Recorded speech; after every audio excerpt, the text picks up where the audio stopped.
শুরুতে জানিয়ে দেব গোলানে রকেট হামলায় নিহত 12 লেবাননে ইসরায়েলের পাল্টা হামলা। জানিয়ে দেব রাফাতে অভিযান চালানোর সময় আরও এক ইসরায়েলি মেজর নিহত। এছাড়া রয়েছে গাজা সিটি ফাঁকা করার নির্দেশ দিচ্ছে ইসরায়েল। এদিকে ইউক্রেনের পাশে থাকার দৃঢ় অঙ্গীকার করছেন জো বাইডেন। সর্বশেষ জানিয়ে দেব লেবাননে হিজবুল্লাহর স্থাপনায় হামলা চালানোর দাবি ইসরায়েলের। গোলানে রকেট হামলায় নিহত 12 লেবাননে ইসরায়েলের পাল্টা হামলা। ইসরায়েল বলেছে অধিকৃত গোলানা মালভূমিতে ইসরায়েলি বসতিতে একটি ফুটবল মাঠে রকেট হামলার জবাবে লেবাননের অভ্যন্তরে হিজবুল্লাহর স্থাপনায় হামলা চালিয়েছে তারা। তবে এই হামলায় কোনো হতাহতের ঘটনা ঘটেছে বলে তা নিশ্চিত করা যায়নি। ইসরায়েলি বিমান বাহিনী বলেছে তারা সন্ত্রাসী লক্ষ্যবস্তু সহ অস্ত্রের ভাণ্ডার এবং সন্ত্রাসী অবকাঠামোতে আঘাত করেছে। এর আগে গোলান মালভূমিতে একটি ফুটবল মাঠের রকেট হামলায় 12 জন নিহত হয়েছেন। এছাড়া আহত হয়েছেন আরও অন্তত 19 জন। নিহতদের বয়স 10 থেকে 20 বছরের মধ্যে। ইসরায়েলের সামরিক মুখপাত্র ড্যানিয়েল হাগারি এই হামলার জন্য ইরান সমর্থিত লেবাননের সশস্ত্র গোষ্ঠী হিজবুল্লাহকে দায়ী করেছেন। তারা জানিয়েছেন ফুটবল মাঠে আঘাত হানা রকেটটি ইরানের তৈরি ফালাক 1, যা ইরান ছাড়া শুধু হিজবুল্লাহর হাতেই রয়েছে। তবে লেবাননের শক্তিশালী এই সশস্ত্র দলটি এই হামলার ঘটনায় কোনো ধরনের সম্পৃক্ততার কথা অস্বীকার করে আসছে। গোষ্ঠীটি এক বিবৃতিতে জানিয়েছেন মাজদাল শামসকে লক্ষ্যবস্তু করার বিষয়ে নির্দিষ্ট কিছু শত্রু মিডিয়ার অভিযোগকে তারা স্পষ্টভাবে প্রত্যাখ্যান করেছে। এদিকে রাফাতে অভিযান চালানোর সময় ইসরায়েলি মেজর নিহত। ফিলিস্তিনের দক্ষিণ গাজার রাফা শহরে অভিযান চালানোর সময় এক ইসরায়েলি মেজর নিহত হয়েছেন। দেশটির সামরিক বাহিনীর বরাতে এক প্রতিবেদনে এই তথ্য জানিয়েছে টাইমস অফ ইসরায়েল। গণমাধ্যমটি বলেছে নিহত ওই কর্মকর্তার নাম মেজর জালা ইব্রাহিম। 25 বছর বয়সী এই মেজর শাজুর ড্রুজ শহর থেকে আসা কমব্যাট ইঞ্জিনিয়ারিং কর্পসের 601তম ব্যাটালিয়নের কোম্পানির কমান্ডার হিসেবে দায়িত্ব পালন করছিলেন। ইসরায়েলের প্রতিরক্ষা বাহিনী আইডিএফ জানিয়েছে এই মৃত্যুর ফলে গাজায় হামাসের বিরুদ্ধে স্থল অভিযান নেমে নিহত ইসরায়েলি সেনার সংখ্যা 326 জনে দাঁড়িয়েছে। প্রসঙ্গত গত বছরের 7 অক্টোবর গাজা যুদ্ধ শুরু হওয়ার পর এখন পর্যন্ত 38,000-এরও বেশি ফিলিস্তিনি নিহত হয়েছেন। ইসরায়েলি হামলায় আহত হয়েছেন আরও লক্ষাধিক মানুষ, যাদের মধ্যে অধিকাংশই নারী ও শিশু। ফিলিস্তিনে ইসরায়েলি আগ্রাসন আজ 10ম মাসে গড়িয়েছে। এই আগ্রাসন গাজায় জনসংখ্যার 90%কে বাস্তুচ্যুত করেছেন, প্রায় 5 লাখ মানুষকে বিপর্যয়কর ক্ষুধার সম্মুখীন করেছেন এবং উপত্যকাটির বেশিরভাগ হাসপাতাল বন্ধ করে দিয়েছে বলে জাতিসংঘের সংস্থাগুলো বলছে। এদিকে গাজা সিটি ফাঁকা করার নির্দেশ দিল ইসরায়েল। তীব্র অভিযানের মধ্যে ইসরায়েলি বাহিনী গাজা সিটির বাসিন্দাদের দক্ষিণের মধ্য গাজার উপত্যকায় সরে যেতে বলেছে।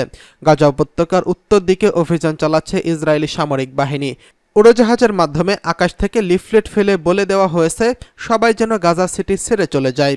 তারা জায়গাটিকে ভয়াবহ যুদ্ধস্থল বলে বর্ণনা করেছেন এবং নিরাপদ দুটি নির্দিষ্ট পথ ধরে সরে যেতে বলেছেন। পথ দুটি চলে গেছে দেইর আল বালাহ এবং আল জাইদার আশ্রয় কেন্দ্রগুলোর দিকে। গাজা সিটির ফাঁকা করার আদেশ জারির ঘটনায় জাতিসংঘ গভীর উদ্বেগ জানিয়েছেন। 2 সপ্তাহ ধরে ইসরায়েলি বাহিনী বেশ কয়েকবার গাজা সিটির বিভিন্ন শহরের বাসিন্দাদের যাওয়ার নির্দেশ দিয়েছেন। বিভিন্ন শহরে ইসরায়েলি বাহিনী প্রবেশও করেছে। তাদের বিশ্বাস হামাস ও ফিলিস্তিনি ইসলামিক জিহাদ বছরের শুরু থেকে সেখানে সংগঠিত হচ্ছে। ইসরায়েল ও হামাসের মধ্যে সম্ভাব্য যুদ্ধবিরতি এবং জিম্মি মুক্তির চুক্তি নিয়ে পরোক্ষ আলোচনা কাতারে আবার শুরু হতে চলেছে, আর এরই মধ্যে গাজা সিটিতে লড়াই চলছে। আলোচনায় মিশর, যুক্তরাষ্ট্র ও ইসরায়েলের গোয়েন্দা প্রধানরা অংশ নেবেন। গাজা সিটিতে আনুমানিক 2.5 লাখেরও বেশি লোকের বাস রয়েছে। অনেককে দক্ষিণ দিকে সরে যেতে বলা হয়েছে, আবার অনেকে যেতে ইচ্ছুক নন। এদিকে ইউক্রেনের পাশে থাকার দৃঢ় অঙ্গীকার করল জো বাইডেন। রাশিয়ার আক্রমণ থেকে ইউক্রেনকে রক্ষা জোরালো অঙ্গীকার করেছেন যুক্তরাষ্ট্রের বর্তমান প্রেসিডেন্ট জো বাইডেন। কিয়েভের জন্য কয়েক ডজন নতুন আকাশ প্রতিরক্ষা ব্যবস্থার ঘোষণা করতে যাচ্ছেন তিনি। ওয়াশিংটন ডিসিতে ন্যাটোর নেতাদের স্বাগত জানিয়েছেন তিনি। এক ভাষণে বাইডেন ইউক্রেনের পাশে দাঁড়ানোর প্রতিশ্রুতি দিয়েছেন। 27 জুন বিতর্কের পর এটি তার গুরুত্বপূর্ণ ভাষণ। ওই বিতর্কে তার শারীরিক পরিস্থিতি নিয়ে প্রশ্ন ওঠে। এই শঙ্কা নিয়ে দেখা যায় যে তিনি আগের প্রেসিডেন্ট ও ন্যাটো নিয়ে সন্দেহবাদী ডোনাল্ড ট্রাম্পের কাছে হয়তো 5ই নভেম্বরের নির্বাচনে হেরে যেতে পারেন।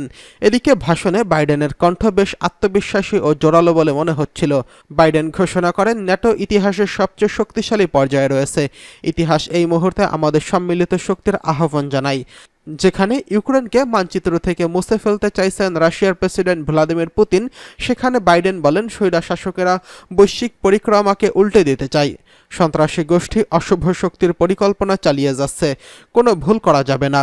ইউক্রেন পুতিনকে থামাতে পারবে এবং থামবে, বিশেষ করে আমাদের পুরো ও সম্মিলিত সমর্থনে।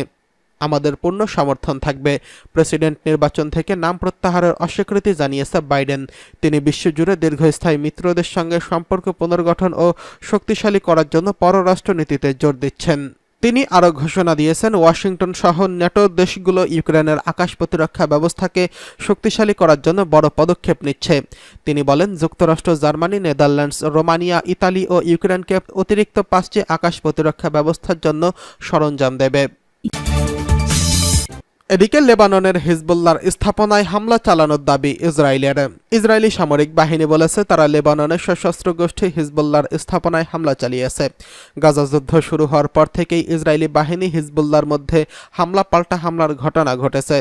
টেলিগ্রামের এক পোস্টে ইসরায়েলি সামরিক বাহিনী বলেছে যে মঙ্গলবার রাতে রাজধানী বৈরুত থেকে ৭৯ কিলোমিটার দূরে অবস্থিত জান্তা গ্রামের কাছে লেবানিজ গোষ্ঠীটি আকাশ প্রতিরক্ষা ব্যবস্থায় হামলা চালিয়েছে, যেখানে বেশিরভাগ আক্রমণ এখন পর্যন্ত দক্ষিণের সীমাবদ্ধ, যেখানে এই হামলা দেশটির কিছুটা গভীরে দেখা গেল। রাতে ইসরায়েলি বাহিনীর দক্ষিণের শহর বারারচিত শহরে হিজবুল্লাহর আকাশ প্রতিরক্ষা ব্যবস্থায় হামলা চালায়। কাফর কিলা অঞ্চলে এক অস্ত্র গুদামেও হামলা চালানো হয়েছে।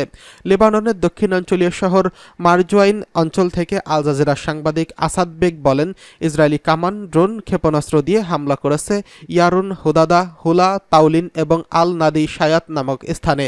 সিরিয়া এবং ইসরায়েলের অধিভুক্ত গোলান মালভূমিতে ইসরায়েল ও হিজবুল্লাহর গোলাগুলির পরেই এই হামলার ঘটনা ঘটল। মঙ্গলবার ইসরায়েল সিরিয়া লেবানন সীমান্তের কাছে হিজবুল্লাহর একটি যান লক্ষ্য করে হামলা করে। এতে 2 জন নিহত হয়েছেন বলে জানান সিরিয়ান ওয়ার মনিটর। ইসরায়েলি সামরিক বাহিনী আরও বলেছে তারা লেবাননে সশস্ত্র গোষ্ঠী হিজবুল্লাহর স্থাপনায় হামলা চালিয়েছে। গাজা যুদ্ধ শুরু হওয়ার পর থেকে ইসরায়েলি বাহিনী হিজবুল্লাহর মধ্যে হামলা পাল্টা হামলার ঘটনা ঘটেছে। টেলিগ্রামের এক পোস্টে ইসরায়েলি সামরিক বাহিনী দাবি করে বলে যে মঙ্গলবার রাতে রাজধানীর বৈরুত থেকে ৭৯ কিলোমিটার দূরে অবস্থিত জান্তা গ্রামের কাছে লেবানিজ গোষ্ঠীটি আকাশ প্রতিরক্ষার ব্যবস্থায় হামলা চালিয়েছে, যেখানে বেশিরভাগ আক্রমণ এখন পর্যন্ত দক্ষিণে সীমাবদ্ধ। সেখানে এই হামলা দেশটার কিছুটা গভীরে হতে দেখা গেল। রাতে ইসরায়েলি বাহিনীর দক্ষিণে শহর বারারচিত শহরে হিজবুল্লাহর আকাশ প্রতিরক্ষা ব্যবস্থায় হামলা চালায়। কাফর কিলা অঞ্চলে এক অস্ত্র গুদামেও হামলা চালানো হয়েছে।